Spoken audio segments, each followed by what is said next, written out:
दो ग्रुप है, जैसे कल भी एक जो ग्रुप है वजीर सिंह का, उन्होंने यहाँ पर जो नई सरकार है उनका भी खैर मकदम किया और साथ में कुछ डिज़ालों भी उन्होंने वो एसोसिएशन की थी। ये सिचुएशन क्यों है आप में, आप क्यों नहीं अभी अब अमलगम हो रहे हैं? पहले तो मैं मीडिया का थैंक्स करता हूँ कि बड़े शॉर्ट नोटिस में आप लोग पहुँचे, क्योंकि पिछले 4-5 दिनों से हमारी मीटिंग्स चल रही थी ट्रांसपोर्ट रिलेटेड प्रॉब्लम्स को लेके। हमने टोटल जितनी भी यहाँ में ऑर्गेनाइजेशंस हैं, यूनियंस हैं, कॉन्फेडरेशंस हैं, तो जितने भी स्टेक होल्डर्स हैं, हम पिछले 4 दिनों से पूरे खाली श्रीनगर में नहीं, पूरे कश्मीर डिवीज़न में हमने अलग अलग जगह मीटिंग्स की। तो वो मीटिंग्स करके उस मीटिंग्स का एक ही मेन एजेंडा था कि हमको एक बैनर में, एक प्लेटफॉर्म में आना है, ताकि जो भी ट्रांसपोर्ट की प्रॉब्लम हो वो एक बैनर से आवाज़, एक झंडे के नीचे से आवाज़ उठे। क्योंकि जब भी आप इकट्ठे होंगे, इकट्ठे होकर कोई काम करेंगे, एक प्लेटफॉर्म से, एक लेटर पैड से कोई एक लेटर जाएगी तो आपकी वैल्यू पड़ेगी, सरकार भी आपकी बात वो मानने के लिए मजबूर होगी। सबसे पहले तो मैं टोटल जितनी कॉन्फेडरेशंस के चेयरमैन साहब बैठे हुए हैं और टोटल जितनी यहाँ की फेडरेशन और यूनियंस हैं, सब ने समर्थन दिया है और सबके मन में ट्रांसपोर्ट के लिए दर्द है, ट्रांसपोर्टर्स के लिए दर्द है। सब ने उस दर्द को अहमियत देते हुए ये फ़ैसला लिया है कि हम सब मिलके जो all J&K transport welfare association, जिसका मैं पिछले 2.25 साल से चेयरमैन हूँ, तो हम सब मिलके एक बैनर के नीचे हम सब इकट्ठा होकर ट्रांसपोर्ट की प्रॉब्लम्स को फेस करेंगे। जैसे हम पहले LG प्रशासन था, अभी सरकार चुनी हुई सरकार आई है, सरकार और LG प्रशासन को साथ लेके, क्योंकि दोनों के साथ चल के हम जितनी भी ट्रांसपोर्ट रिलेटेड प्रॉब्लम्स हैं तो उसका हम जो हल है वो कहीं ना कहीं इकट्ठे होकर निकालेंगे। क्योंकि जब तक हम एक प्लेटफॉर्म में इकट्ठे नहीं होंगे तब तक अलग अलग जब हम संस्थाओं में बटेंगे तो हमारी प्रॉब्लम्स जो हैं सॉल्व नहीं होंगी। क्योंकि अभी मेरे एक मीडिया भाई ने कुछ प्रॉब्लम बोली थी, प्रॉब्लम्स की डिस्कशन आज जो है वो ये प्रेस कॉन्फ्रेंस प्रॉब्लम की डिस्कशन के लिए नहीं थी। वही सिर्फ़ और सिर्फ जितने भी हमारे ग्रुप्स हैं, जितनी यूनियंस हैं, उनका ये कहना था कि हम all J&K transport welfare association को समर्थन दे रहे हैं, आपको समर्थन दे रहे हैं और हम एक प्लेटफॉर्म के नीचे आके, हम एक प्लेटफॉर्म में आके इस ट्रांसपोर्ट को मजबूत कर रहे हैं। एक आपने वजह पूछी, एक चीज़ और सवाल किया आपने कि कुछ दिन पहले एक प्रेस कॉन्फ्रेंस और हुई। मैं आपको बता दूं कि मुझे आए हुए 2 साल 4 महीने हुए हैं चेयरमैन। तो जब मुझे पता चला, क्योंकि ट्रांसपोर्ट का दायरा बहुत बड़ा है, 3.5-4 लाख गाड़ी जो कमर्शियल गाड़ी जो रजिस्टर्ड है जम्मू कश्मीर में, जब उन चीज़ों को समझा, जब जो रियल स्टेक होल्डर्स हैं उनके दुख दर्द को समझा, तो कहीं ना कहीं ये लगा कि हमारी यूनियंस जो हैं, बहुत सारी ऐसी यूनियंस हैं यहाँ में, क्योंकि यूनियंस प्रेसिडेंट क्यों बनाते हैं, स्टेक होल्डर्स क्यों बनाते हैं ट्रांसपोर्टर, इसलिए कि प्रेसिडेंट का काम है उनकी प्रॉब्लम्स को लेके आगे सरकार तक पहुँचाना, उनकी प्रॉब्लम्स का हल निकालना और सबको एक माला में पिरो के रखना, सारे ट्रांसपोर्टर्स को एक माला में पिरो के रखना, ये प्रधान का, चेयरमैन का काम है। बहुत सारे वीक पॉइंट अपने ही ट्रांसपोर्ट के मिले, जिसमें बहुत सारी यूनियंस हैं जिनकी पिछले किसी की 5 साल से, किसी की 7 साल से, किसी की 10 साल से इलेक्शंस नहीं हुई। आप दर्द जानते हैं कि कश्मीर, आज जम्मू कश्मीर में भी 10 साल के बाद इलेक्शन हुई है, हम सब दर्द जानते हैं। आज सरकार आई है तो अवाम खुश है कि सरकार अवाम ने चुन के लाई है। तो ऐसे ही इलेक्शन जो है, यूनियंस की इलेक्शन भी जो है वो टाइमली होनी चाहिए। पहले कोई काम नहीं निकलता था, क्योंकि 17 अप्रैल को आपने बंद किया, बंद की कॉल दी। उसके बाद 23 अप्रैल को आप LG से मिले थे, 2023 की बात। जी। तो क्या उन दौरान कोई काम नहीं निकला कि आप पॉपुलर गवर्नमेंट पर ही आप सब कुछ मैं इसका जवाब देता हूँ, पहले मैं अपनी बात पूरी कर लेता हूँ। एक्चुअल में जब हमारी ट्रांसपोर्ट्स की बहुत सारी यूनियंस ऐसी हैं जिनकी 5 सालों से लेकर 10-10 साल तक हो गए यूनियंस की इलेक्शन नहीं हुई, तो मेरे पास एज ए चेयरमैन हर एक transporter, stakeholders, transporter, union वाले सब आते हैं। जब सबकी बातें सुनी, उनका दर्द समझा, तो मैंने अपने प्रेसिडेंट साहबानों को, जो 4-5-6 प्रेसिडेंट हैं जिनकी यूनियन पिछले 10-10 सालों से इलीगल तौर में चल रही हैं, क्योंकि इलेक्शन नहीं है तो इलीगल है, तो उनसे जब हमने वार्ता की और उनसे ये बताया कि आपकी इलेक्शन जो है आफ्टर पार्लियामेंट इलेक्शन आपकी इलेक्शन कराई जाएगी। मगर पार्लियामेंट इलेक्शन के बाद में असेंबली की इलेक्शन आ गई। सो मैंने स्मूथ ट्रांसपोर्टरों से ये वायदा किया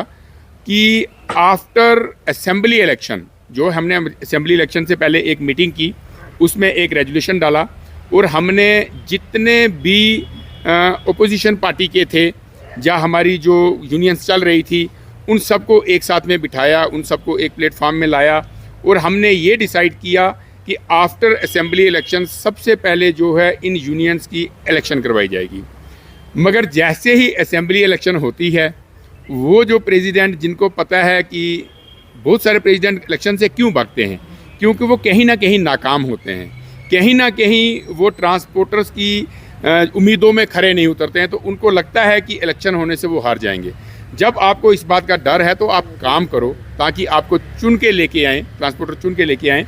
सो जैसे ही ये असेंबली इलेक्शन ख़त्म होती है, वो जो चुनिंदा 4, 5, 6 ट्रांसपोर्टर जिनकी इलेक्शनें पिछले 8 और 10 साल से ड्यू हैं, उन्होंने एक प्रेस कॉन्फ्रेंस की कि जी all J&K transport welfare association को डिज़ोल्व किया गया। ये एसोसिएशन जो है, ये ट्रांसपोर्ट यूनियंस और स्टेक होल्डर्स की, टोटल ट्रांसपोर्टरों की मिल के बनाई हुई ये जो संस्था है, एक अम्ब्रेला संस्था है। ये जो एसोसिएशन है, एक अम्ब्रेला एसोसिएशन है। यूनियंस के ऊपर all J&K transport welfare association umbrella एक एसोसिएशन है। सो मैंने तब भी ये बात बोली थी कि आपने एक प्रेस कॉन्फ्रेंस देखी होगी, मेरे घर में 550-600 ट्रांसपोर्टर मिलके घर में आ गए थे। तो तब भी मैंने ये बात बोली थी कि कोई भी 4, 5, 7 जो यूनियंस वाले हों, वो किसी संस्था को डिज़ोल्व नहीं कर सकते, वो अपना रिज़ाइन दे सकते हैं। क्योंकि हमने जब असेंबली इलेक्शन के बाद उनसे गुजारिश की कि इलेक्शन कराई जाए, उन्होंने इस चीज़ से इनकार कर दिया। हमने नोटिस भेजे, उन्होंने नोटिस लेने से इनकार कर दिया, रिसीव करने से इनकार कर दिया। तो हमने वो जो हमने पहले तय किया था कि अगर अपोजिट जो पार्टी है, अगर वो इलेक्शन के हक में नहीं आती तो हम उनको जो है कीवर्ड कैसे जी, हम उनको डिस्क्वालीफाइड करेंगे। और जो इलेक्शन जो हमारे पुराने प्रेसिडेंट बैठे हुए हैं बिना इलेक्शन के, तो अगर वो इलेक्शन के हित में नहीं आएंगे तो हम उनको डिस्चार्ज करेंगे। सो हमने जब उनकी बात सुनी तो वो इलेक्शन के हक में नहीं आए, तो हमने वो प्रेसिडेंट जिन्होंने आके प्रेस कॉन्फ्रेंस की है, already all J&K transport welfare association से वो डिस्चार्ज हो चुके हैं, वो डिस्चार्ज हैं। वो अपने हिसाब से वही 2, 4, 5, 7 बंदों को लेके, यूनियंस को लेके, जिनकी इलेक्शनें पिछले 5, 7, 8 और 10 सालों से ड्यू हैं, उनको लेके वो एक नया चेयरमैन बनाने की तैयारी कर रहे हैं, ताकि जैसे वो पहले इलीगल यूनियंस चला रहे हैं तो वो वैसे चलाएं। तो उसी संबंध में हमने सबसे पहले पूरे कश्मीर प्रोविंस में, जम्मू तो हमारे साथ है ही है, कश्मीर प्रोविंस में हर एक संस्था से, हर एक यूनियन से, कॉन्फेडरेशन से, टूर एंड ट्रैवल्स वाले, हर एक संस्था से हमने जब विचार किया, पिछले 4-5 दिनों से हम श्रीनगर में हैं, तो सब ने एक आवाज़ में ये बोला कि हम सब इकट्ठे होके इस ट्रांसपोर्ट के दर्द को, क्योंकि जितनी भी ये संस्थाओं के मुखी बैठे हुए हैं, ये सब रजिस्टर्ड संस्थाएं हैं और सबके टाइमली इलेक्शन होते हैं और ये सब इलेक्टेड नुमाइंदे हैं। तो इन्होंने सब ने एक आवाज़ में ये बात बोली कि हम सब मिलके एक प्लेटफॉर्म में इकट्ठे होके